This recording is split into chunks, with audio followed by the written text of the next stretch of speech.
ದೇವರಿಗೆ ಸ್ತೋತ್ರವಾಗಲಿ ಪ್ರಿಯರೇ. ಹಲ್ಲೆಲೂಯಾ.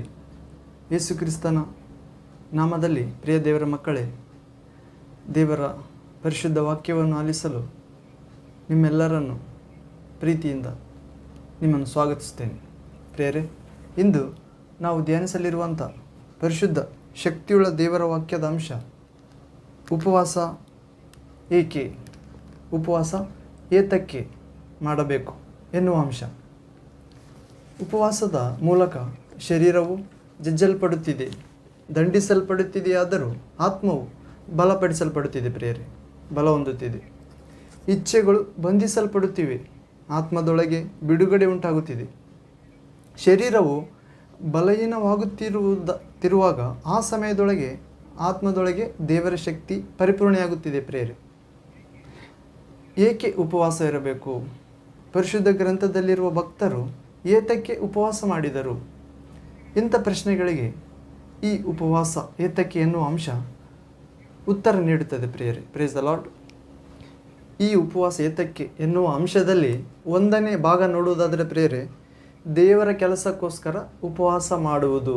ದೇವರ ಕೆಲಸಕ್ಕೋಸ್ಕರ ಉಪವಾಸ ಮಾಡಿರಿ ಎಂದು ಸುವಾರ್ತೆ ಸಾರುವುದಕ್ಕೋಸ್ಕರ.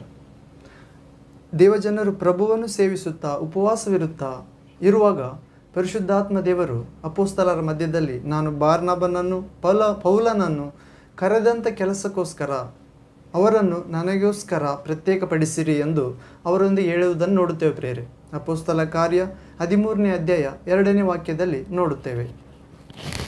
ಇದರಲ್ಲಿ ಉಪವಾಸದ ಕುರಿತಾದ ಅನೇಕ ಆಳವಾದ ಅಂಶಗಳು ಐಕ್ಯವಾಗಿವೆ. ಪ್ರಿಯರೇ, ಸ್ವಲ್ಪ ಶ್ರದ್ಧೆಯಾಗಿ ಪರಿಶೀಲಿಸಿರಿ. ಪ್ರಿಯರೇ, ಈ ಉಪವಾಸವು ಸಭೆಯ ಕಾರ್ಯಕ್ರಮಗಳೊಳಗೆ ಒಂದು ಭಾಗವಾಗಿ ಇತ್ತು. ಪ್ರಿಯರೇ, ಆದಿ ಅಪೊಸ್ತಲರು ಆ ದಿನಗಳಲ್ಲಿ ಉಪವಾಸ ಪ್ರಾರ್ಥನೆಗೆ ಎಷ್ಟೋ ಪ್ರಾಮುಖ್ಯತೆಯನ್ನು ನೀಡಿದ್ದರು.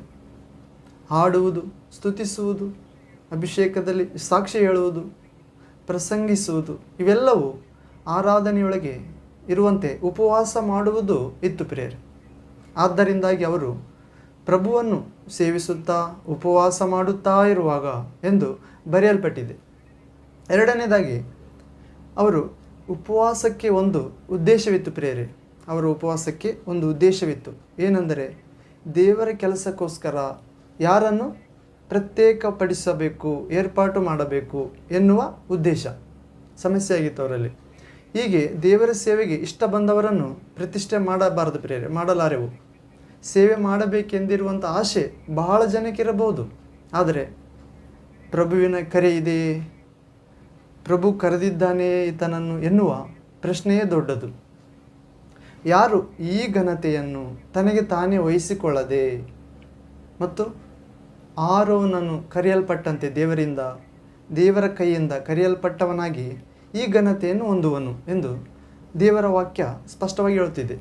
ಇಬ್ರಿಯರ ಪತ್ರಿಕೆ 5ನೇ ಅಧ್ಯಾಯ 4ನೇ ವಾಕ್ಯದಲ್ಲಿ ಈ ಕರೆಯನ್ನು ಏರ್ಪಾಟು ನಿಶ್ಚಯವನ್ನು ಮಾಡಿಕೊಂಡವರಾಗಿ ಆದಿಸಭೆಯ ಆ ದಿನದ ಪಾಲಿಸಿದಂಥ ಆ ಮಾರ್ಗವು ಉಪವಾಸ ಮಾರ್ಗವಾಗಿತ್ತು. ಪ್ರೇರೆ, ಅನೇಕರು ಭಾವೋದ್ರೇಕಕ್ಕೆ ಒಳಗಾಗಿ ಸೇವೆಯೊಳಗೆ ಇಳಿದ ನಂತರ ತಮಗೆ ದೇವರ ಕರೆ ಇಲ್ಲ ಎಂದು ಗ್ರಹಿಸಿ ಬಾಧೆ ಪಡುತ್ತಿದ್ದಾರೆ. ಮತ್ತು ಕೆಲವರು ಯಾರೋ ಹೇಳಿದ ಪ್ರವಾದನೆಯನ್ನು ನಂಬಿ ಸೇವೆಯೊಳಗೆ ಬಂದು ಆ ನಂತರ ತಟ್ಟುಕೊಳ್ಳಲಾರದೆ ಹಿಂತೆಗೆದು ಪ್ರಭುವಿನ ನಾಮಕ್ಕೆ ಅವಮಾನ ತರುವಂಥವರಾಗಿದ್ದಾರೆ. ಪ್ರೇರೆ, ನನಗೊಬ್ಬ ದೇವರ ಸೇವಕನ ಬಗ್ಗೆ ತಿಳಿದಿದೆ. ಪ್ರೇರೆ, ಕೇಳಿದ್ದೇನೆ. ಆತನು ಹತ್ತಿರ ಹೆಚ್ಚು ಕಡಿಮೆ 10 ವರ್ಷಗಳು ಉದ್ಯೋಗ ಮಾಡುತ್ತಾ ಪ್ರಭುವಿನ ಸೇವೆ ಮಾಡಿದನು. ಪ್ರೇರೆ, ಆದರೆ ಸಮಯ ಆಸನ್ನವಾದಾಗ ಪರಿಸ್ಥಿತಿ ಎಲ್ಲವೂ ಪ್ರಭು ದೇವರು ಆತನನ್ನು ಪೂರ್ತಿ ಕಾಲ ಸೇವೆಗೆ ಕರೆಯುತ್ತಿದ್ದಾನೆಂದು ಗ್ರಹಿಸಿದನು. ಆತನು ಹೋದ ಕಡೆಯಲ್ಲೆಲ್ಲ ಅಷ್ಟರವರೆಗೆ ಆತನ ಬಗ್ಗೆ ಸೇವಕರು ಪ್ರವಾದಿಸುವಂಥವರಾಗಿದ್ದರು. ಯೇಸು ಕ್ರಿಸ್ತನು ದೇವರು ನಿನ್ನನ್ನು ಸೇವೆಗೆ ಕರೆಯುತ್ತಿದ್ದಾನೆ ಎಂದು ಹೇಳುತ್ತಿದ್ದರು. ಆದರೆ ಆತನು ಆ ಕರೆಯನ್ನು ನಿಶ್ಚಯ ಮಾಡಿಕೊಳ್ಳುವುದಕ್ಕೋಸ್ಕರ 7 ದಿನಗಳು ಏಕಾಂತವಾಗಿ ಉಪವಾಸದೊಳಗೆ ಪ್ರಾರ್ಥಿಸಿದನು. ಆಗ ಪ್ರಭುವಿನ ಬಳಿಗೆ ಬಂದು ಏನು ಪ್ರಿಯರೇ, ಆತನು ಪ್ರಭುವಿನ ಬಳಿಯಿಂದ ನೇರವಾದ ಕರೆಯನ್ನು ಹೊಂದುವವರೆಗೆ ಅವಸರ ಪಡಲಿಲ್ಲ. ಏಕೆಂದರೆ ಇದು ಪೂರ್ತಿ ಕಾಲ ಸೇವೆ, ಜೀವಿತ ಎಲ್ಲಕ್ಕೆ ಪ್ರಮುಖ ನಿರ್ಧಾರ ಆಗಿರುತ್ತದೆ ಪ್ರಿಯರೇ.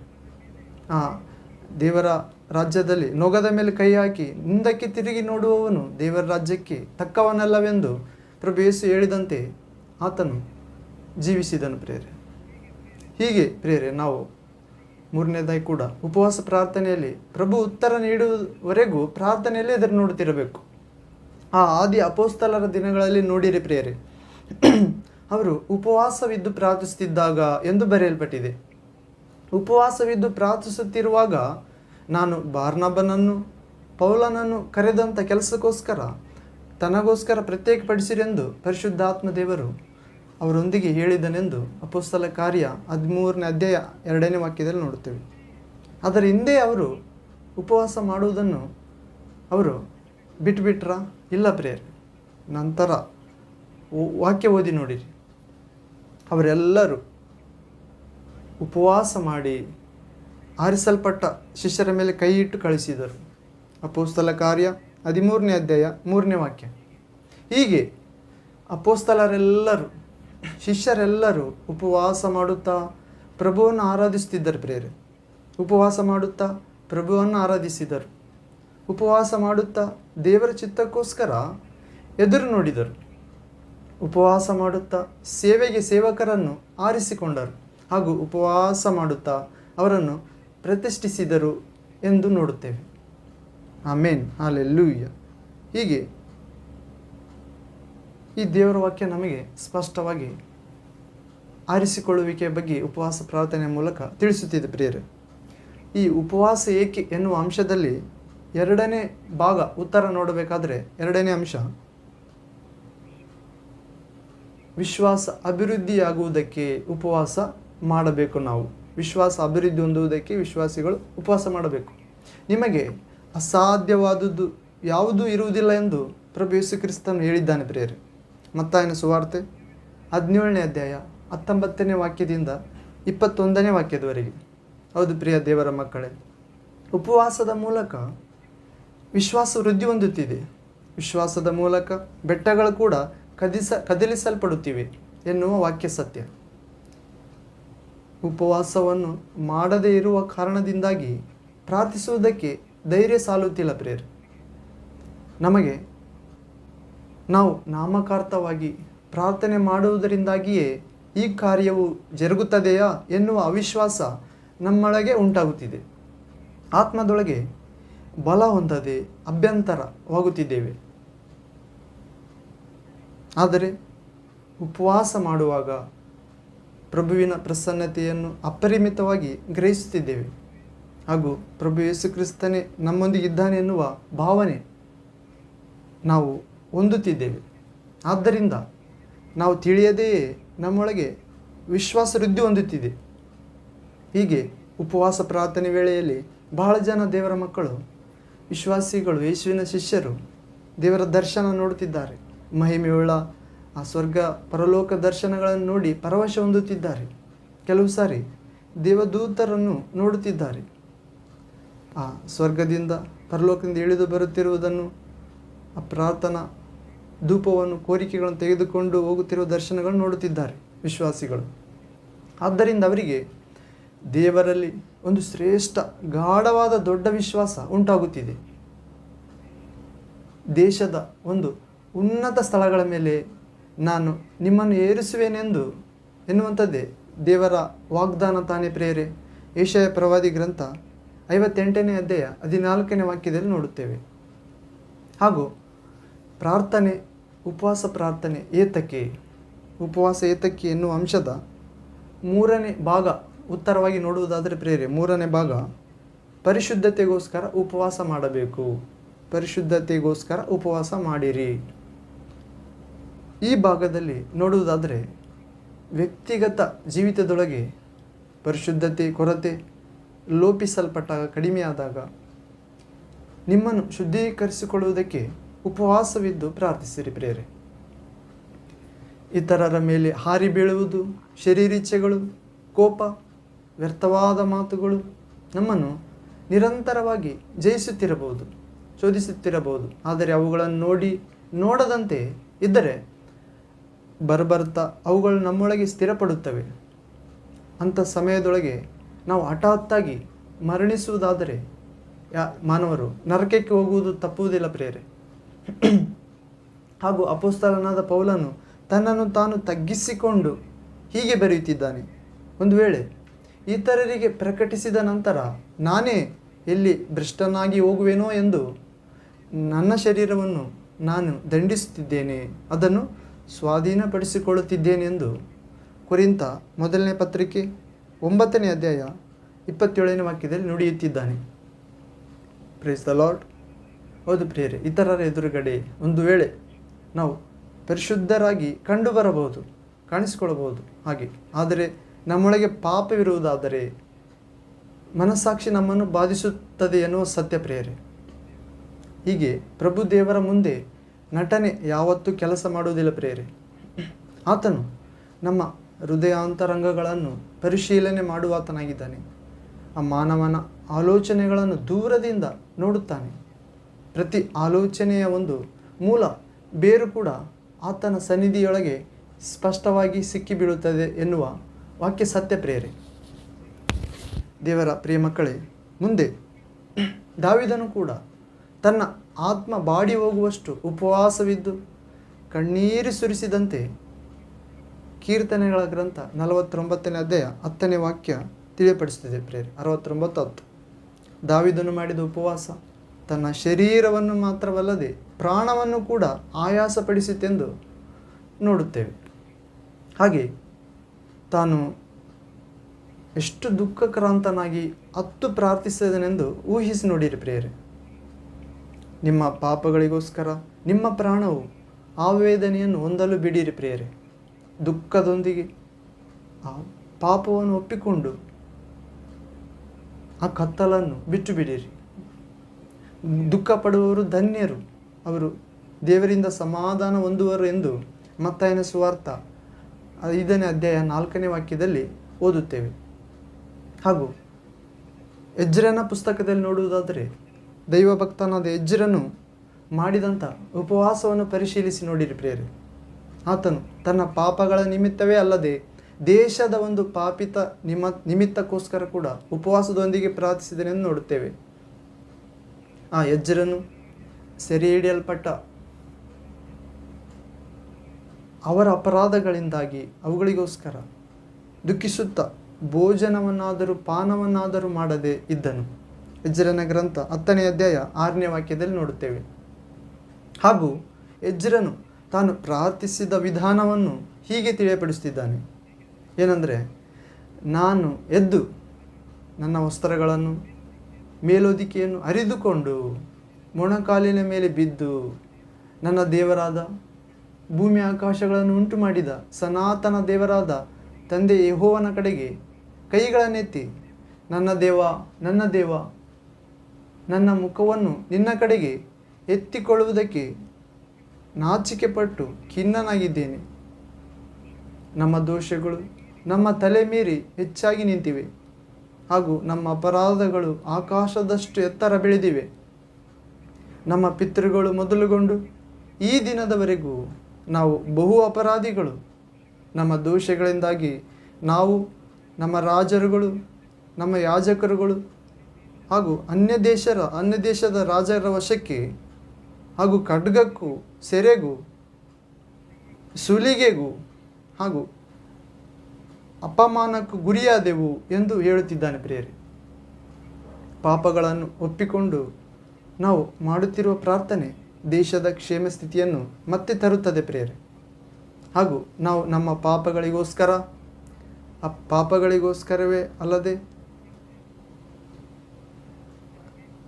ಅಲ್ಲ ಪ್ರಿಯರೇ, ನಮ್ಮ ಕುಟುಂಬದವರ ಸಭೆಯವರ ಪಾಪಕ್ಕೋಸ್ಕರವೂ ದೇಶದ ಅತಿಕ್ರಮಕ್ಕೋಸ್ಕರವೂ ದೇವರ ಯಾಜಕರಂತೆ ಬಾಧ್ಯತೆಯೊಂದಿಗೆ ಉಪವಾಸವಿದ್ದು ಪ್ರಾರ್ಥಿಸೋಣ ಪ್ರಿಯರೇ. ಹಲ್ಲೆಲೂಯಾ ಅಂತ ಕೃಪೆ ನಿಮಗೆ ನೀಡಲಿ ಪ್ರಭು ದೇವರು. ಹಾಗೂ ಪ್ರಿಯರೇ, ಸಮುವೇಲನ ಜೀವಿತ ಓದಿ ನೋಡಿರಿ. ಆತನು ಇಸ್ರಾಯೇಲ್ ಪ್ರಜೆಗಳನ್ನು ತಮ್ಮನ್ನು ತಾವೇ ಪರಿಶುದ್ಧಪಡಿಸಿಕೊಳ್ಳುವುದಕ್ಕೂ ಪಾಪವನ್ನು ಒಪ್ಪಿಕೊಂಡು ಉಪವಾಸದೊಂದಿಗೆ ಪ್ರಾರ್ಥಿಸಿದರು ಪ್ರಿಯರೇ.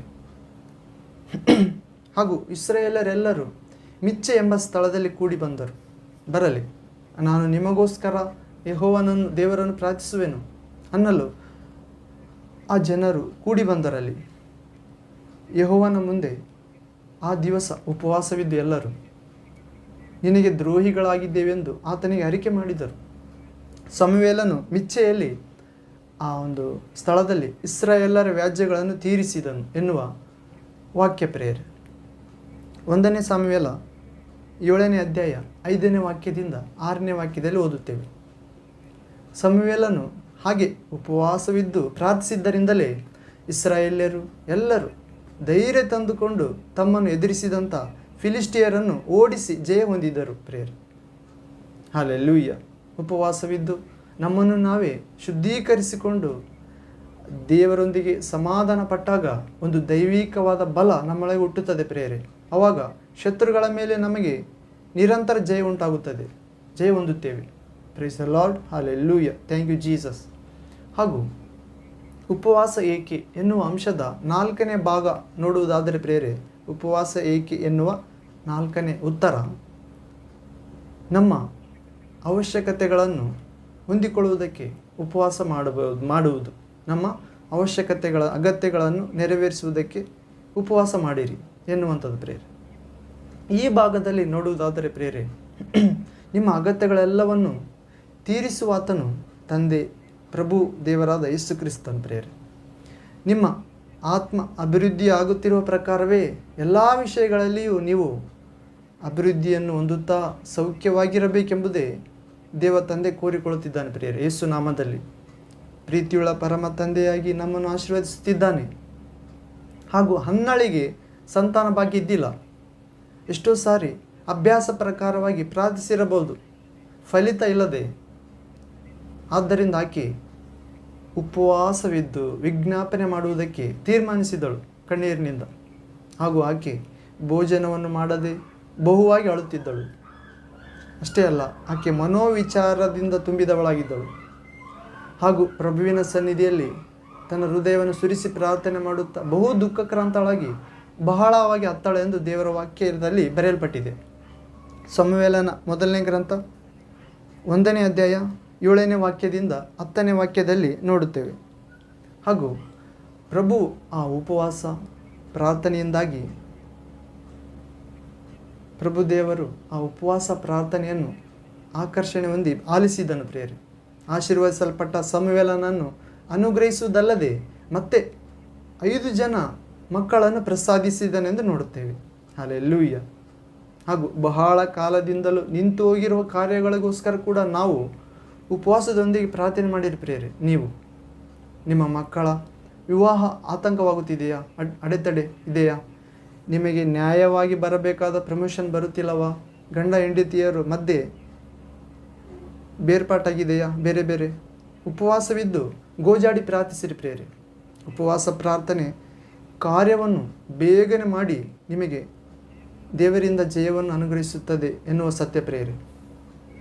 ಹಾಗೂ ಅದೇ ಸಮಯದಲ್ಲಿ ದೇವರ ಮಕ್ಕಳ ಹಾಗೂ ಯೇಸುವಿನ ಶಿಷ್ಯರ ವಿರೋಧಿಯಾದ ಪಿಶಾಚಿ ಸೈತಾನನಿಗೆ ಅಪಜಯ, ನಾಚಿಕೆ ಉಂಟಾಗುತ್ತದೆ ಎನ್ನುವ ಸತ್ಯ ಪ್ರಿಯರೇ. ಹಾಗೂ ಅದೇ ಸಮಯದಲ್ಲಿ ತಪ್ಪಿ ಕೂಡ ಸ್ವಾರ್ಥಕ್ಕೋಸ್ಕರ ಪ್ರಾರ್ಥಿಸಿ ಪ್ರಭುವನ್ನು ಬೇಸರಪಡಿಸಿದಂತೆ ನೋಡಿಕೊಳ್ಳಿರಿ ಪ್ರಿಯರೇ. ಉಪವಾಸ ಪ್ರಾರ್ಥನೆಗೂ ಕೂಡ ಉತ್ತರ ಬಾರದೇ ಇದ್ದಾಗ ಪ್ರಭು ದೇವರ ಚಿತ್ತವನ್ನು ಸಂತೋಷವಾಗಿ ಅಂಗೀಕರಿಸಿರಿ ಪ್ರಿಯ ದೇವರ ಮಕ್ಕಳೇ. ಕೆಲವರು ಉಪವಾಸವಿದ್ದು ಪ್ರಾರ್ಥಿಸಿದ ತಕ್ಷಣವೇ ಆಶಿಸಿದ ಫಲಿತ ಶುಭ ಸಿಗಲಿಲ್ಲ. ಆದ್ದರಿಂದ ಬೇಗನೆ ಹಿಂದಿರುಗಿ ಆ ಒಂದು ಉಪವಾಸ ಇದ್ದು ಪ್ರಾರ್ಥಿಸುವುದರಿಂದ ಲಾಭ ಏನಿದೆ, ಇನ್ನು ಮೇಲೆ ಉಪವಾಸ ಮಾಡಬಾರದೆಂದು ನೆನೆಸುತ್ತಾರೆ. ನಿಮಗೆ ಯಾವತ್ತೂ ಅಂಥ ಆಲೋಚನೆ ಬರಬಾರದು ಪ್ರಿಯ ದೇವರ ಮಕ್ಕಳೇ. ಪಿಶಾಚಿ ಆಲೋಚನೆ ಅದು. ಉದಾಹರಣೆಗೆ ದಾವೀದನು ಬಹು ಅನಾರೋಗ್ಯದಿಂದಿರುವಂಥ ತನ್ನ ಮಗುವಿಗೋಸ್ಕರ 7 ದಿನ ಉಪವಾಸವಿದ್ದು ಪ್ರಾರ್ಥಿಸುತ್ತಾನೆ. ಆ ಒಂದು ಊರಿಯನ ಹೆಂಡತಿಯಾದ ಬೆತ್ಸಬೆಯಲ್ಲಿ ಅಕ್ರಮದಿಂದ ದಾವೀದನು ಕೂಡಿದ್ದರಿಂದ ಆ ಪಾಪದಿಂದ ಹುಟ್ಟಿದ ಮಗುವಾದ್ದರಿಂದ ದೇವರ ದೃಷ್ಟಿಯಲ್ಲಿ ಆ ವ್ಯಭಿಚಾರದ ಮಗುವಾಗಿದ್ದರಿಂದ ಹೀಗೆ ವಿಚಾರದಿಂದ ಹುಟ್ಟಿದ ಮಗುವಾಗಿ ಆ ದೇವ ದೃಷ್ಟಿ ಕಂಡು ಬಂದಿತ್ತು ಪ್ರಿಯರೇ. ಮತ್ತು ಆ ದಾವೀದನು ಆ ಮಗುವಿಗೋಸ್ಕರ ಪ್ರಾಣ ಉಳಿಯಲು 7 ದಿನಗಳು ಉಪವಾಸವಿದ್ದು ಪ್ರಾರ್ಥಿಸುತ್ತಾನೆ. ಆ ಪ್ರಾರ್ಥನೆ ಆಲಿಸಲ್ಪಡಲಿಲ್ಲ ದೇವರಿಗಿಂದ. ಆ ಮಗು ಸತ್ತು ಹೋಯಿತು. ಹಾಗೂ ದಾವೀದ ಅದಕ್ಕೋಸ್ಕರ ಆ ಪ್ರಭು ದೇವರ ಮೇಲೆ ಬೇಸರ ಹೊಂದಲಿಲ್ಲ ದಾವೀದ. ನಂತರ ಮಗು ಸತ್ತು ಹೋದ ಸಂಗತಿಯನ್ನು ದಾವೀದನು ಗ್ರಹಿಸಿ ಬೇಗ ಎದ್ದು ಮನೆಗೆ ಹೋಗಿ ಸ್ನಾನ ಮಾಡಿ ತೈಲ ಹಚ್ಚಿಕೊಂಡು ಬೇರೆ ವಸ್ತ್ರ ಹಾಕಿಕೊಂಡು ಮಂದಿರದೊಳಗೆ ಪ್ರವೇಶಿಸಿದನೆಂದು ನೋಡುತ್ತೇವೆ. ಹಾಗೂ ಆರಾಧನೆ ಮಾಡಿದನು ದೇವರಿಗೆ. ಅನಂತರ ಮನೆಗೆ ಬಂದು ಆಹಾರ ತರಿಸಿ ಊಟ ಮಾಡಿದನು. ಇದನ್ನು ನೋಡಿ ಅವನ ಸೇವಕರು ಆತನಿಗೆ, ಇದೇನು ರಾಜ ನೀನು ಮಾಡಿದ್ದು? ಹುಡುಗನು ಜೀವದಿಂದಿದ್ದಾಗ ಉಪವಾಸ ಇದ್ದಿ ಅಷ್ಟು ದಿನ, ಹುಡುಗನು ಸತ್ತ ನಂತರ ಎದ್ದು ಊಟ ಮಾಡಿದಿ ಎಂದರು. ದಾವೀದನವರಿಗೆ, ಹುಡುಗನು ಜೀವದಿಂದಿದ್ದಾಗ ಒಂದು ವೇಳೆ ತಂದೆಯ ದೇವರ ಯೆಹೋವನು ಕೃಪೆ ಮಾಡಿ ಕನಿಕರದಿಂದ ಉಳಿಸಾನು ಅಂದುಕೊಂಡು ಉಪವಾಸ ಮಾಡಿದೆನು. ಮತ್ತೇನು, ಈಗ ಸತ್ತಿದ್ದಾನಲ್ಲ, ನಾನೇಕೆ ಉಪವಾಸ ಮಾಡಬೇಕು? ಅವನನ್ನು ಹಿಂದಕ್ಕೆ ತರುವುದು ನನ್ನಿಂದ ಆದೀತೆ ದೇವರನ್ನು ಹೊರತು, ನಾನಾಗಿ ಆತನ ಬಳಿಗೆ ಹೋಗಬೇಕು ಹೊರತು ಆತನು ನನ್ನ ಬಳಿಗೆ ಬರುವುದಿಲ್ಲ ಎಂದು ಉತ್ತರ ಕೊಟ್ಟನು ಸೇವಕರಿಗೆ. ಇಲ್ಲಿ ಗಮನಿಸಿರಿ ಪ್ರಿಯರೇ, ದೇವರ ಚಿತ್ತವು ಆತನಿಗೆ ಬಾಧೆಯಾಗಿದ್ದರೂ ಸಂತೋಷವಾಗಿ ಅಂಗೀಕರಿಸಿದನೆಂದು ದಾವೀದನ ಬಗ್ಗೆ ನೋಡುತ್ತೇವೆ. ಇಲ್ಲಿ ಸಮುವೇಲನ 2ನೇ ಗ್ರಂಥ 12ನೇ ಅಧ್ಯಾಯ 16ನೇ ವಾಕ್ಯದಿಂದ 23ನೇ ವಾಕ್ಯ ಭಾಗದಲ್ಲಿ ಇದೆಲ್ಲವನ್ನು ನೋಡುತ್ತೇವೆ. ಹಾಗೂ ಪ್ರಭುವಿನ ಚಿತ್ತವನ್ನು ಮನಪೂರ್ವಕವಾಗಿ ಅಂಗೀಕರಿಸಿ ಆತನಲ್ಲಿ ಆನಂದಿಸುವುದೇ ಉಪವಾಸದ ಮಾಡುವುದರ ಒಂದು ಅರ್ಥ ಪ್ರಿಯರೇ. ಹಾಗೂ ಇನ್ನೊಂದು ಅರ್ಥ ನೋಡುವುದಾದರೆ, ದೇವರಲ್ಲಿ ಆನಂದಿಸುವುದು ಕೂಡ ಉಪವಾಸ ಮಾಡುವುದಕ್ಕಿಂತ ದೇವರಿಗೆ ಪ್ರೀತಿಕರವೂ ಅಂಶವೂ ಕಾಣಿಸುತ್ತದೆ. ಹಾಗೂ ಉಪವಾಸ ಏಕೆ ಎನ್ನುವ ಅಂಶದಲ್ಲಿ 5ನೇ ಭಾಗ ನೋಡುವುದಾದರೆ ಪ್ರಿಯರೇ, ದೆವ್ವಗಳ ಮೇಲೆ ಸೈತಾನನ ಮೇಲೆ ಜಯ ಸಾಧಿಸುವುದಕ್ಕೋಸ್ಕರ ಉಪವಾಸ ಮಾಡುವುದು. 5ನೇ ಭಾಗ ಪಿಶಾಚಿ ಸೈತಾನನ ಬಂಧನದಿಂದ ಬಿಡುಗಡೆಯಾಗಲು ಜಯ ಹೊಂದಲು ಉಪವಾಸ ಮಾಡುವುದು. ಈ ಭಾಗದಲ್ಲಿ ನೋಡುವುದಾದರೆ ಮಾರ್ಕನ ಸುವಾರ್ತೆ 9ನೇ ಅಧ್ಯಾಯ 29ನೇ ವಾಕ್ಯದಲ್ಲಿ ಪ್ರಭು ಯೇಸು ಕ್ರಿಸ್ತನು ಹೇಳುತ್ತಿದ್ದಾನೆ ಪ್ರಿಯರೇ, ಏನಂದರೆ, ಈ ಜಾತಿಯ ದೆವ್ವಗಳು ದೇವರ ಪ್ರಾರ್ಥನೆಯಿಂದ ಮತ್ತು ಉಪವಾಸದಿಂದಲೇ ಹೊರತು ಬೇರೆ ಯಾವುದರಿಂದಲೂ ಬಿಟ್ಟು ಹೋಗುವುದಿಲ್ಲ ಎಂದು ಶಿಷ್ಯರಿಗೆ ಹೇಳುತ್ತಾನೆ ಪ್ರಿಯರೇ. ನೋಡುತ್ತೇವೆ ಹೀಗೆ ಆ ಒಂದು ತೀವ್ರವಾದ ಚಿಕಿತ್ಸೆ ಉಪವಾಸ ಪ್ರಾರ್ಥನೆ ಆಗಿದೆ ಪ್ರಿಯರೇ. ಸಾಧಾರಣ ವೈದ್ಯ ಚಿಕಿತ್ಸೆಯ ಮೂಲಕ ಗುಣವಾಗದ ರೋಗಗಳು ಪ್ರತ್ಯೇಕವಾದ ಚಿಕಿತ್ಸೆ ಅವಸರವಾಗುತ್ತಿದೆ. ಆ ಒಂದು ಸಾಧಾರಣವಾಗಿ ಬಟ್ಟೆಗಳನ್ನು ಒಗೆಯುವಾಗ ಬಿಟ್ಟು ಹೋಗದ ಕಲೆಗಳು ಮಚ್ಚೆಗಳನ್ನು ತೊಲಗಿಸುವುದಕ್ಕೋಸ್ಕರ ವಿಶೇಷವಾದ ಪದ್ಧತಿಗಳನ್ನು ಬಟ್ಟೆಯೊಗೆಯರು ಪಾಲಿಸುತ್ತಾರೆ. ಹಾಗೆಯೇ ಕೆಲವು ಮೊಂಡು ದೆವ್ವಗಳನ್ನು ಉಪವಾಸ ಪ್ರಾರ್ಥನೆಯ ಮೂಲಕ ತೊಲಗಿಸಬೇಕಾಗುತ್ತದೆ ಎನ್ನುವ ಪರಿಶುದ್ಧ ವಾಕ್ಯ ಸತ್ಯ ಪ್ರೇರೆ ಪರಿಷ್ಕಾರ. ಕೆಲವು ಪಿಶಾಚಿಗಳು ದೆವ್ವಗಳು ಗದರಿಸುತ್ತಲೇ ಓಡಿ ಹೋಗುತ್ತವೆ, ಆದರೆ ಕೆಲವು ಮೊಂಡು ದೆವ್ವಗಳು ಎದುರಿಸಿ ನಿಂತಾಗ ಓಡಿ ಹೋಗುತ್ತವೆ. ಯಾಕೋಬನ ಪತ್ರಿಕೆ 4ನೇ ಅಧ್ಯಾಯ 7ನೇ ವಾಕ್ಯದಲ್ಲಿ ನೋಡುತ್ತೇವೆ. ಹೀಗಿರಲಾಗಿ ದೇವರಿಗೆ ಒಳಗಾಗಿರಿ, ಸೈತಾನನನ್ನು ಎದುರಿಸಿ ನಿಲ್ಲಿರಿ, ಅವನು ನಿಮ್ಮನ್ನು ಬಿಟ್ಟು ಪಲಾಯನ ಓಡಿ ಹೋಗುವನು ಎನ್ನುವ ವಾಕ್ಯ ಪ್ರೇರೆ. ಹಲ್ಲೆಲೂಯಾ. ಹೀಗೆ ಯೇಸು ನಾಮವನ್ನು ಉಚ್ಚರಿಸಿದಾಗ ದೆವ್ವಗಳು ನಡುಗಿ ಅಲ್ಲಾಡಿ ಹೋಗುತ್ತವೆ ಪ್ರೇರೆ. ಕೆಲವು ಥರದ ದೆವ್ವಗಳು ಹಾಗೂ ಸೈತಾನ ಶಕ್ತಿಗಳು ಉಪವಾಸ ಪ್ರಾರ್ಥನೆ ಇಲ್ಲದೆ ಅವು ಬಿಟ್ಟು ಹೋಗುವುದಿಲ್ಲ ಸುಲಭವಾಗಿ ಎನ್ನುವ ವಾಕ್ಯ ಸತ್ಯ. ಹಾಗೂ ಒಬ್ಬ ವ್ಯಕ್ತಿಯ ಬಗ್ಗೆ ಪ್ರೇರೆ, ಮದ್ರಾಸ್ ಪಟ್ಟಣದಲ್ಲಿ ನಿವಾಸಿಸುವಂಥ ಒಬ್ಬ ಪಾಸ್ಟರ್, ದೇವರ ಸೇವಕ, ಆತನ ಬಗ್ಗೆ ಗೊತ್ತಿದೆ. ಆತನು ಆತ್ಮಾಭಿಷೇಕವನ್ನು ನಂಬುವುದಿಲ್ಲ, ಅಪಹಾಸ್ಯ ಮಾಡುತ್ತಾನೆ ಹೆಚ್ಚು ಕಡಿಮೆ. ಆದರೂ ಮಾನಸಾಂತರ ಅನುಭವವನ್ನು ಹಾಗೂ ಪ್ರಭುವಿನ ಮೇಲೆ ಅತ್ಯಾಸಕ್ತಿಯನ್ನು ತುಂಬಿಕೊಂಡಾತನಾಗಿದ್ದಾನೆ. ಅಷ್ಟೇ ಅಲ್ಲ, ಆತನು ಸ್ವಸ್ಥತ ಕೂಟವನ್ನು ಏರ್ಪಡಿಸುತ್ತಾನೆ ಹಾಗೂ ದೆವ್ವಗಳನ್ನು ಕೂಡ ಮನುಷ್ಯರಿಂದ ಹೊರಗಟ್ಟುತ್ತಾನೆ, ಬಿಡಿಸುತ್ತಾನೆ ಅಂತ ಆತನು ಪ್ರೇರೆ. ಸ್ವಸ್ಥತೆ ಕೂಟವನ್ನು ನಡೆಸುವಂಥ ಆತನು ದೆವ್ವಗಳನ್ನು ಕೂಡ ಜನರಿಂದ ಹೊರಗಟ್ಟುತ್ತಿದ್ದ. ಅಂತ ಅನುಭವ. ಒಂದು ಸಾರಿ ಏನಾಯ್ತಂದರೆ, ಆ ಕ್ರೂರ ದೆವ್ವವನ್ನು ಆ ಮನುಷ್ಯನಿಂದ ಹೊರಹಾಕಲು ಪ್ರಯತ್ನಿಸ್ತಿರುವಾಗ ಆ ದೆವ್ವವು ಆ ಸೇವಕನಿಗೆ, ನೀನು ಉಳಿದ ಸಣ್ಣ ದೆವ್ವಗಳಂತೆ ಹೊರಹಾಕಿದಂತೆ ನನ್ನನ್ನು ಹೊರಹಾಕಲು ಬಯಸುತ್ತೀಯಾ? ಹಾಗಾಗುವುದಾದರೆ ನೀನು ಹೋಗಿ ಆತ್ಮ ಅಭಿಷೇಕವನ್ನು ಪಡೆದುಕೊಂಡು ಬಾ ಎಂದು ಪ್ರಿಯರೇ. ಆವಾಗ ಆತನು ಆತ್ಮಾಭಿಷೇಕವನ್ನು ನಂಬಿದನು. ಉಪವಾಸವಿದ್ದು ಕಣ್ಣೀರಿನೊಂದಿಗೆ ಪ್ರಾರ್ಥಿಸಿ ಆ ಆತ್ಮಾಭಿಷೇಕವನ್ನು ಹೊಂದಿಕೊಂಡನು. ನಂತರ ಬಂದು ಅದೇ ದೆವ್ವವನ್ನು ಗದರಿಸುತ್ತಲೇ ಹೊರಗಟ್ಟಿದನು. ಆ ದೆವ್ವವು ಏನು ಮಾತನಾಡಲಾರದೆ ಓಡಿಹೋಯಿತು ಎನ್ನುವಂಥ ಸತ್ಯ ಪ್ರಿಯರೇ. ಇದನ್ನು ಕುರಿತು ಆ ದೇವಸೇವಕನು ತನ್ನ ವಿಶ್ವಾಸ ಜೀವನದಲ್ಲಿ ಸ್ವಯವಾಗಿ ಸಾಕ್ಷಿ ಹೇಳುತ್ತಾನೆ ಹೇಳಿದನು. ಗಮನಿಸಿರಿ ಪ್ರಿಯರೇ, ಆತ್ಮಾಭಿಷೇಕದ ಒಂದು ಅವಸರತೆಯನ್ನು, ಉಪವಾಸದ ಒಂದು ದೈವಶಕ್ತಿಯನ್ನು ಆತ್ಮಾಭಿಷೇಕ ಹೊಂದಿದಂಥ ದೈವಸೇವಕರು ಹೇಳಿದಾಗ ಅಂಗೀಕರಿಸಲಾರದವರು ಕಡೆಗೆ ಸೈತಾನನ ಬಳಿಯಲ್ಲಿ ಅಪಜಯ ಹೊಂದಿ ಪಾಠಗಳನ್ನು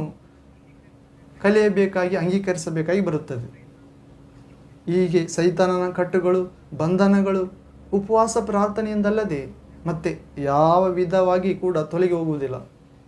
ಉಪವಾಸವಿದ್ದು ಆ ಒಂದು ಮಾಂತ್ರಿಕರನ್ನು ಮುಖಾಮುಖಿಯಾಗಿ ಎದುರಿಸಿ ಸವಾಲು ಮಾಡಿದಾಗ ಅವನು ಕೂಡ ನಿಲ್ಲುವುದಿಲ್ಲ ಪ್ರಿಯರೇ. ಯಾರು ನಿಲ್ಲುವುದಿಲ್ಲ ದೈವಶಕ್ತಿಯು ಮುಂದೆ. ಪ್ರಭುವಿಗೆ ಪ್ರೀತಿಕರವಾದ ಉಪವಾಸ ಪ್ರಾರ್ಥನೆ ಎಂಥದ್ದೆಂದು ಏಷಯ ಪ್ರವಾದಿ ಗ್ರಂಥ 58ನೇ ಅಧ್ಯಾಯದಲ್ಲಿ ವಿವರಿಸಲಾಗಿದೆ ಪ್ರಿಯರೇ. ಕೇಡಿನ ಬಂಧಗಳನ್ನು ಬಿಚ್ಚುವುದು, ನೊಗದ ಕಣ್ಣಿಗಳನ್ನು ಕಳಚುವುದು, ಹಾಗೂ ಜಜ್ಜಿ ಹೋದವರನ್ನು ಬಿಡುಗಡೆ ಮಾಡುವುದು, ನೊಗಗಳನ್ನೆಲ್ಲ ಮುರಿಯುವುದು, ಹಸಿದವರಿಗೆ ಅನ್ನವನ್ನು ಹಂಚುವುದು, ಅಲೆಯುತ್ತಿರುವ ಬಡವರನ್ನು ಮನೆಗೆ ಬರಮಾಡಿಕೊಳ್ಳುವುದು, ಬೆತ್ತಲೆಯಾದವರನ್ನು ಕಂಡಾಗೆಲ್ಲ ಅವರಿಗೆ ಮೈಮೇಲೆ ಬಟ್ಟೆ ಹೊದಿಸುವುದು, ನಿನ್ನಂತೆ ನರನಾಗಿರುವ ಯಾವನಿಗೆ ಆಗಲಿ ಕಣ್ಣು ತಪ್ಪಿಸಿಕೊಳ್ಳದೆ ಮುಖ ತಪ್ಪಿಸಿಕೊಳ್ಳದಿರುವುದು, ಇವುಗಳೇ ನನಗೆ ಇಷ್ಟವಾದ ಉಪವಾಸ ವ್ರತವಲ್ಲವೇ ಎನ್ನುವ ದೇವರ ವಾಕ್ಯ ಪ್ರಿಯರೇ. ಹೌದು ದೇವರ ಪ್ರಿಯ ಮಗುವೆ, ವಿಶ್ವಾಸಿ, ಪ್ರಭುವಿಗೆ ಪ್ರೀತಿಕರವಾದ ಉಪವಾಸವನ್ನು ಮಾಡಿದಾಗ ಅಂಧಕಾರ ಶಕ್ತಿಗಳ ಆ ಕಟ್ಟಿನೊಳಗೆ ಸಿಕ್ಕಿ ಹಾಕಿಕೊಂಡಿರುವ ಪ್ರಜೆ ದೇವರ ಜನರನ್ನು ಬಿಡಿಸಿ ಆ ಪ್ರಾರ್ಥನೆ ಮೂಲಕ, ಉಪವಾಸ ಪ್ರಾರ್ಥನೆ ಮೂಲಕ ಅವರನ್ನು ಸಂರಕ್ಷಿಸುವುದಕ್ಕೆ ಮರೆಯಬೇಡ. Hallelujah, praise the lord, thank you Jesus.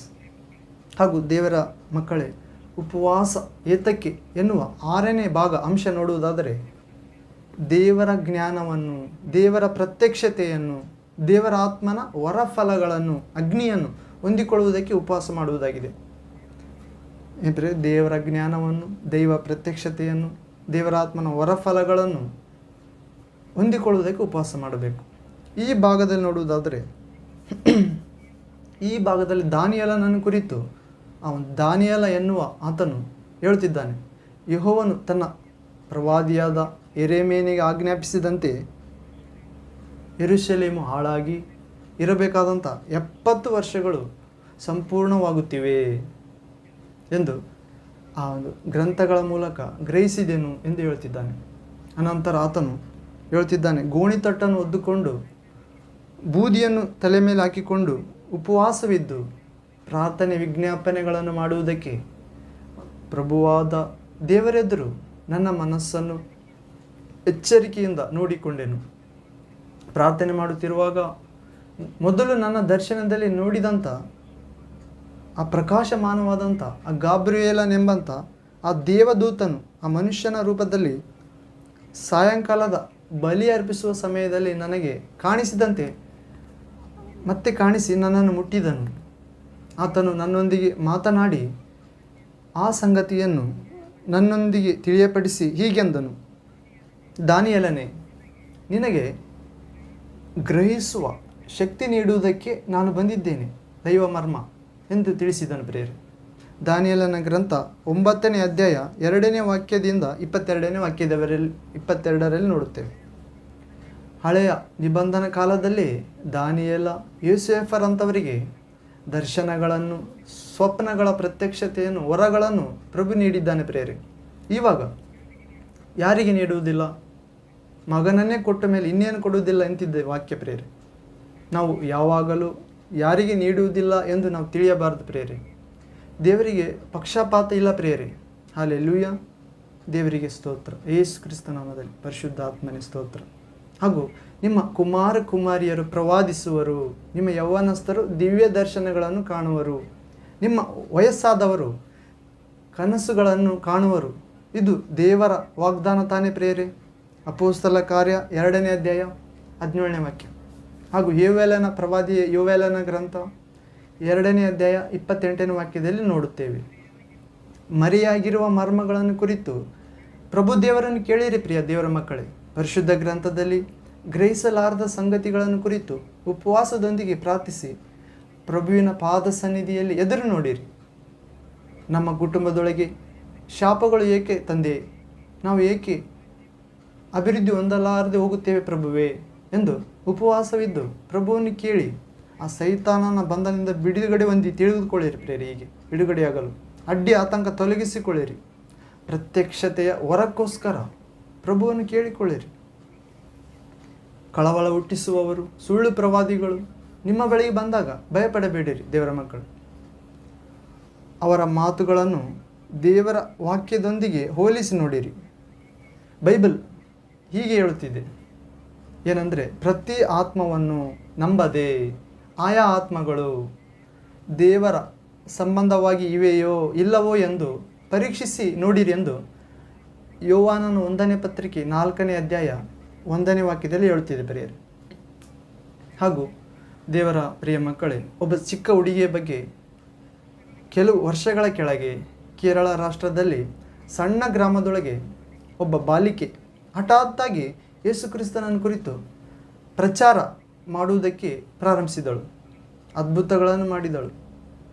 ಆದರೆ ಆಕೆಗೆ ವ್ಯಕ್ತಿಗತ ಜೀವಿತದೊಳಗೆ ಆಕೆಯಲ್ಲಿ ಪರಿಶುದ್ಧತೆಯಾಗಲಿ, ಆ ಬೈಬಲ್ ಅವಗಾಹನ ಅಂದರೆ ತಿಳುವಳಿಕೆ ಆಗಲಿ, ಪ್ರಾರ್ಥಿಸುವುದಾಗಲಿ ಎಷ್ಟು ಮಾತ್ರ ಇದ್ದಿಲ್ಲ ಪ್ರಾರ್ಥನಾ ಜೀವನ.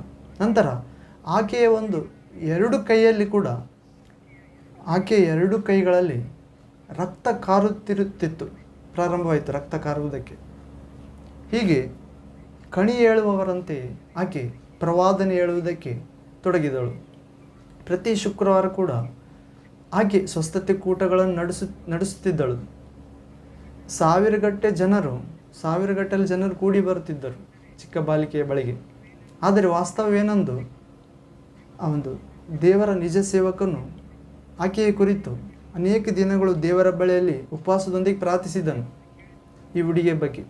ಆವಾಗ ಪ್ರಭು ದೇವರು ಆ ಪ್ರತ್ಯಕ್ಷತೆಯ ಮೂಲಕ, ಪವಿತ್ರಾತ್ಮ ಮೂಲಕ ಮೋಸಪಡಿಸುವ ಆತ್ಮ ಎಂದು ಆತ್ಮಹತ್ಯೆ ಮಾಡಿಕೊಂಡಿರುವ ಒಬ್ಬ ಪಾಸ್ಟರ್, ದೇವಸೇವಕನ ಆತ್ಮ ಎಂದು ಆ ಚಿಕ್ಕ ಹುಡುಗಿಯನ್ನು ಹಿಡಿದುಕೊಂಡಿದೆ ಎಂದು ದೇವರ ಆತ್ಮ ವಿವರಿಸಿದನು ಪ್ರೇರೆ ಆ ಸೇವಕನಿಗೆ. ಹೀಗೆ ದೇವರು ಬಯಲುಪಡಿಸಿದನು ಪ್ರೇರೆ ಸತ್ಯ. ಕೂಡಲೇ ಆ ಸೇವಕನು ಹೋಗಿ ಆ ಬಾಲಿಕಳ ಮೇಲೆ, ಆ ಚಿಕ್ಕ ಹುಡುಗಿಯ ತಲೆಯ ಮೇಲೆ ಕೈಯಿಟ್ಟು ಪ್ರಾರ್ಥಿಸಲು ಆ ಆತ್ಮ ಬಿಟ್ಟು ಹೋಯಿತು. ಆ ಕೈಗಳಲ್ಲಿ ಸುರಿಯುತ್ತಿರುವ ಆ ರಕ್ತ ಕಾರುವುದು ಕೂಡ ನಿಂತು ಹೋಯಿತು ಅವತ್ತಿನಿಂದ. ಹೀಗೆ ಪ್ರೇರೆ ದೇವರ ಮಗುವೆ, ಉಪವಾಸ ಪ್ರಾರ್ಥನೆಯೊಳಗೆ ಈ ದೇವರು ಮರ್ಮವಾಗಿರುವ, ಮರೆಯಾಗಿರುವ ರಹಸ್ಯಗಳನ್ನು ಕೂಡ ಬಯಲುಪಡಿಸುತ್ತಾನೆ. ನೀನು ಉಪವಾಸವಿದ್ದು ಪ್ರಾರ್ಥಿಸುವವಳಾಗಿರುವುದಾದರೆ ಯಾವತ್ತಿಗೂ ಕೂಡ ದಾರಿ ತಿಳಿಯದೆ ಅಭ್ಯಂತರ ಪಡುವುದು ಅವಸರವಿರುವುದಿಲ್ಲ ಪ್ರೇರೆ. ದೇವರಿಗೆ ಸ್ತೋತ್ರ. ಹಲ್ಲೆಲೂಯಾ. ಪ್ರಿಯ ಅಮೂಲ್ಯ ದೇವರ ಮಕ್ಕಳೇ, ಇಲ್ಲಿಯವರೆಗೆ ದೇವರ ವಾಕ್ಯ ಕೇಳಿದ್ದಕ್ಕಾಗಿ ನಿಮ್ಮೆಲ್ಲರಿಗೆ ಯೇಸು ನಾಮದಲ್ಲಿ ಧನ್ಯವಾದ. ಪ್ರಾರ್ಥನೆ ಮಾಡಿಕೊಳ್ಳೋಣ ಪ್ರೇರೆ. ಪ್ರಾರ್ಥನೆ. ತಂದೆಯೇ, ಆತ್ಮಸ್ವರೂಪನಾದ ನಿತ್ಯ ದೇವರೇ, ನೀವು ನಮ್ಮ ಜೊತೆಯಾಗಿದ್ದು ನಮ್ಮನ್ನು ಆಶೀರ್ವದಿಸ್ತೀರೆಂದು ವಾಗ್ದಾನ ಮಾಡಿದವರೇ, ನಿಮಗೆ ಸ್ತೋತ್ರ.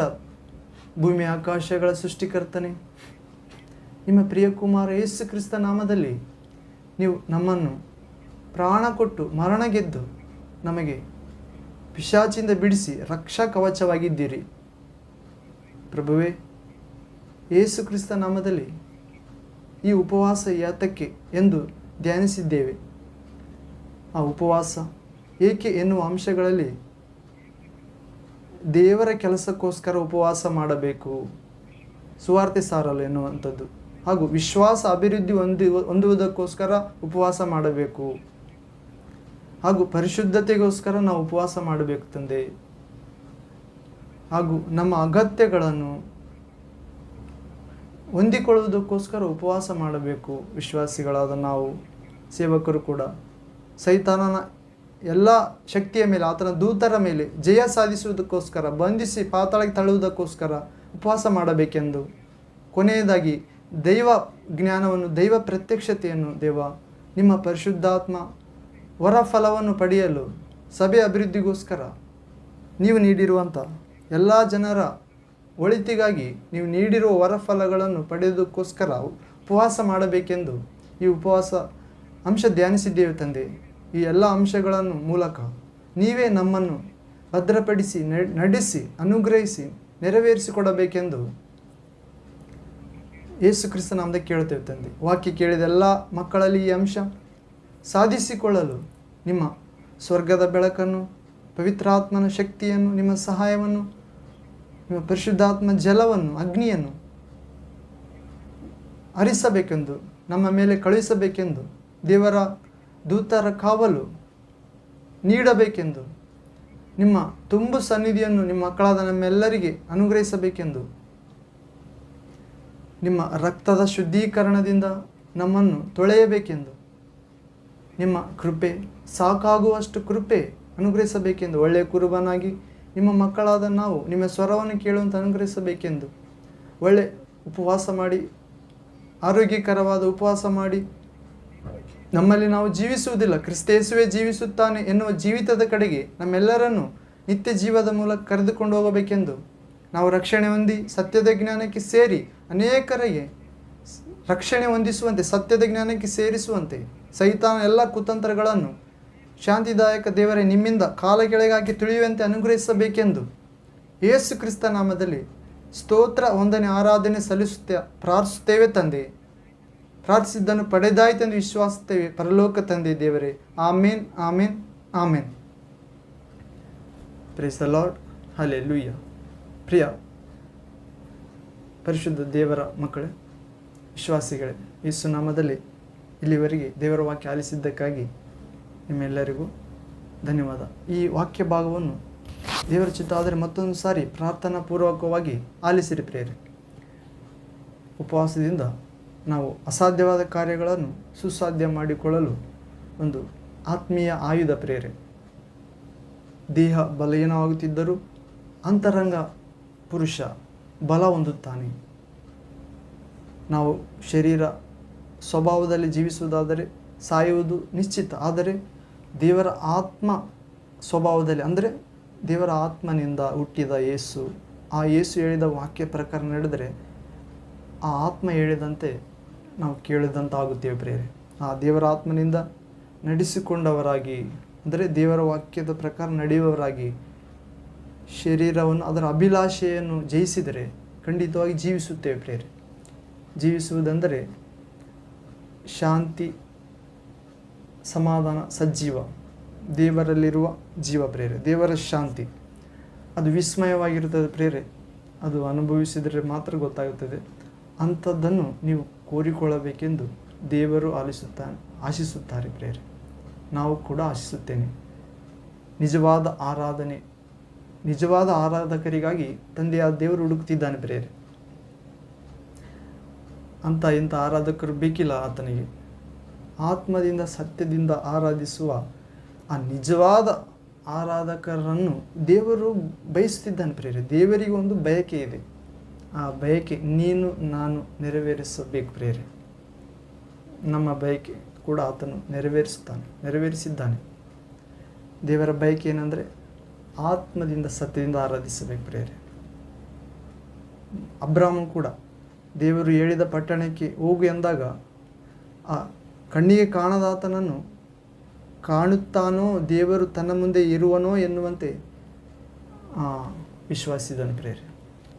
ಆ ಪಟ್ಟಣವನ್ನು ಕಣ್ಣೆದುರಿಗೆ ಇಟ್ಟುಕೊಂಡು ನಡೆಯುತ್ತಾನೆ. ಅಂಥ ವಿಶ್ವಾಸ, ಅಬ್ರಾಹ್ಮನ ಸಂತತಿಯಾಗುವ ವಿಶ್ವಾಸ ಯೇಸು ಕ್ರಿಸ್ತ ನಾಮದಲ್ಲಿ ಸತ್ಯದೇವರು ನಿತ್ಯ ಜೀವಾದ ಯೇಸು ಕ್ರಿಸ್ತ ನಾಮದಲ್ಲಿ ನಿಮ್ಮೆಲ್ಲರಿಗೂ ದೊರಕಲಿ ಪ್ರೇರೆ ಮತ್ತೊಂದು ವಿಡಿಯೋ ದೇವರ ವಾಕ್ಯ ಸಂದೇಶ ಭಾಗದಲ್ಲಿ ನಿಮ್ಮನ್ನು ಭೇಟಿಯಾಗುತ್ತೇನೆ. ಅಲ್ಲಿವರೆಗೆ ದೇವರ ಪ್ರೀತಿಯು, ಶಕ್ತಿಯು, ಸಂಯಮ, ಕೃಪೆ, ಯೇಸು ರಕ್ತ ಶುದ್ಧೀಕರಣ, ನಿಮ್ಮ ದೇವರ ಸಹಾಯ, ದೇವರ ಬೆಳಕು, ದೇವರ ಶಾಂತಿ, ದೇವದೂತರ ಕಾವಲು, ದೇವರ ಅಪಾರ ಕೃಪೆ, ತಾಯಿಯಂತೆ ಸಂತೈಸುವ ದೇವರ ಸಹಾಯ, ಸುವಾರ್ತೆ ಸಾರುವ ಸ್ವರ್ಗದ ಶಕ್ತಿ, ಪರಿಶುದ್ಧರಾಗಿ ಧನ್ಯರಾಗಿ ಜೀವಿಸುವ ಜೀವಿತ, ನೀತಿಯನ್ನು ಅನುಸರಿಸಿ ಸಿಂಹದಷ್ಟು ಧೈರ್ಯದಿಂದಿರುವ ಜೀವಿತ, ಯೇಸು ಪ್ರೀತಿಸುವ ಜೀವಿತ, ನಿಮಗೂ ನಿಮ್ಮ ಮನೆಗೂ ನಿಮಗುಂಟಾದ ಎಲ್ಲಕ್ಕೂ ಶಾಂತಿಯಾಗುವ ಜೀವಿತ, ನೀವು ಹೋದೆಡೆಯಲ್ಲೆಲ್ಲ ಶಾಂತಿ ಹಿಂಬಾಲಿಸುತ್ತಾ ದುಷ್ಟನ ಕಾರ್ಯಗಳು